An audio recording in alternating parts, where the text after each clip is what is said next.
Chapter 7, Mishnah 1. The final three chapters of Arachin deal with consecrating land in Eretz Yisrael to the temple treasury, Hekdesh. To understand these laws, we must first understand the laws for selling land in Eretz Yisrael. The sale of land in Eretz Yisrael is subject to special rules.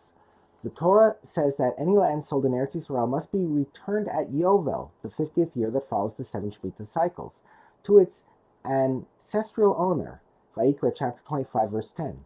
The ancestral owner is the person who inherited the property from his ancestors, in a direct line that goes back to the original division of land in the days of Yeshua ben Nun, when the land of Israel was first conquered. Land that comes down to a person in this way through the generations is called a ancestral field. Since any ancestral field that is sold will eventually return to its original owner at Yovel, the sale of all land in Eretz Yisrael is in effect only a temporary sale, similar to a lease. The Torah also gives special laws for consecrating land in Eretz Yisrael and redeeming it from the temple treasury. The Torah states that if a person consecrates his ancestral field, he can redeem it before Yovel and it will remain his. But if he does not redeem it before Yovel, or if someone else buys it from the temple treasury before Yovel, the field does not come back to him at Yovel and is permanently lost to him. When someone redeems an ancestral field from the temple treasury, he does not pay the market value of the field. The Torah sets a fixed price for redeeming the field, and this price is adjusted according to how many years are left until the next Yovel. If a person consecrates and redeems his field right after Yovel, he pays 50 shekels for a field the size of a base core, 30 base sa'as.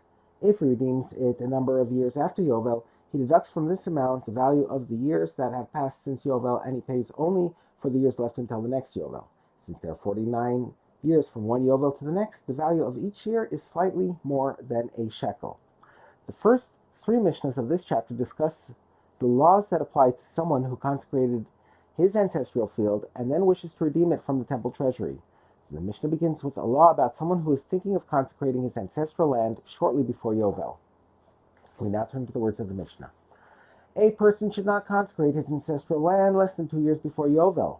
This is because when a person redeems ancestral land within 2 years of Yovel, he must pay the full 50 shekalim and not just the price for the less than 2 years that remain until Yovel. Since it will cost so much to redeem the field for so little time, the Mishnah advises that it is not a good idea to consecrate ancestral land during the last 2 years before Yovel. Nor can a person redeem his field after Yovel by paying for less than a full year. That is, if he redeems his field in the middle of a year, he must pay for the entire year and not just for the part of that year that still remains. These two rulings seem to contradict each other. In the first case, we said that if there are 1.5 years left until Yovel, we treat that time as within 2 years of Yovel, and the owner must pay a full 50 shekalim to redeem it. We do not treat the half a year as a full year and allow him to redeem the field for just 2 shekalim and a bit more, as we would if there were still 2 full years remaining until Yovel. But in the second case, we say that if a person wants to redeem a field in the middle of a year, and there are still several more years remaining until Yovel, he must pay for all the years that remain, including the full year in which he is standing. The Mishnah now addresses this question.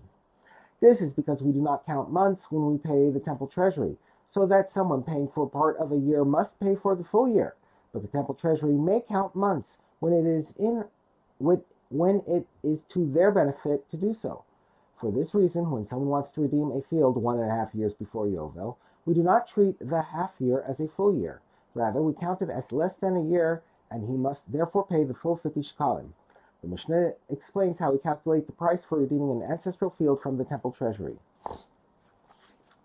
If someone consecrates his ancestral field during the time when the law of Yovel is in effect, and he comes to redeem it during the first year after Yovel, he gives 50 silver shekalim for an area in which a homer of barley can be planted.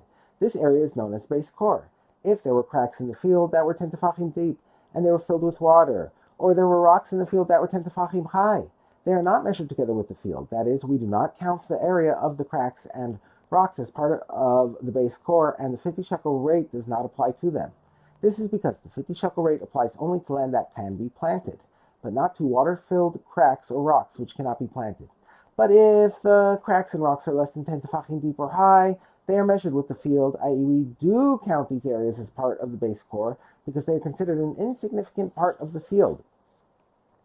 Therefore, they are redeemed together with the rest of the field at the 50 shekel price. The Mishnah has taught the price for redeeming a field in the first year after Yovel. The Mishnah now teaches how much a person pays when he redeems it later in the Yovel cycle. If he consecrated it 2 or 3 years before the Yovel and he comes to redeem it, he gives a sela and a punjon, a small coin, for each year remaining until Yovel. For example, if a full 2 years remain until Yovel, he gives 2 shekalim and 2 punjons to redeem it.